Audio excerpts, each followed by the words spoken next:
2026-27 ఆర్థిక సంవత్సరానికి సంబంధించి ప్రవేశపెట్టిన బడ్జెట్ హైలైట్స్ ఏంటంటే వికసిత్ భారత్ వైపు అడుగులు వేస్తూ బడ్జెట్ కేటాయింపులు జరిగాయని తెలుస్తోంది. ఈసారి బడ్జెట్లో రికార్డు స్థాయిలో కేటాయింపులు జరిగాయి. ఈ ఏడాది మొత్తం 53.5 లక్షల కోట్ల భారీ వ్యయంతో బడ్జెట్ను ప్రతిపాదించారు. ఇది దేశాభివృద్ధికి ఉన్న నిబద్ధతను చాటుతోంది. అందులో మౌలిక సదుపాయాల కల్పన కోసం 12.2 లక్షల కోట్లను కేటాయించారు. గతేడాదితో పోలిస్తే 1,00,000 కోట్లు ఎక్కువ. మెట్రో నగరాల మధ్య అనుసంధానం పెంచేలా 7 కొత్త హైస్పీడ్ రైల్ కారిడార్లను ప్రకటించారు. ఇందులో హైదరాబాద్, బెంగళూరు, హైదరాబాద్, చెన్నై వంటి కీలక మార్గాలున్నాయి. కొత్త పన్ను విధానం ప్రకారం 12 లక్షల వరకు ఆదాయం ఉన్నవారికి 0 పన్ను వర్తించేలా మార్పులు చేసి మధ్యతరగతికి భారీ ఊరటనిచ్చారు.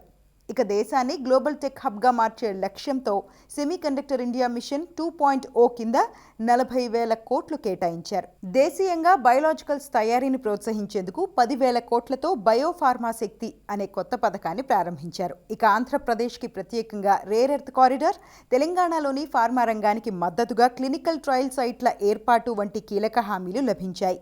అలాగే సూక్ష్మ, చిన్న తరహా పరిశ్రమల కోసం 10,000 కోట్లతో గ్రోత్ ఫండ్ ఏర్పాటు చేయనున్నారు. అణుశక్తి, బ్యాటరీ స్టోరేజ్ సిస్టమ్స్ పై దృష్టి పెడుతూ స్వచ్ఛ ఇంధన వనరుల అభివృద్ధికి బడ్జెట్లో ప్రాధాన్యతనిచ్చారు.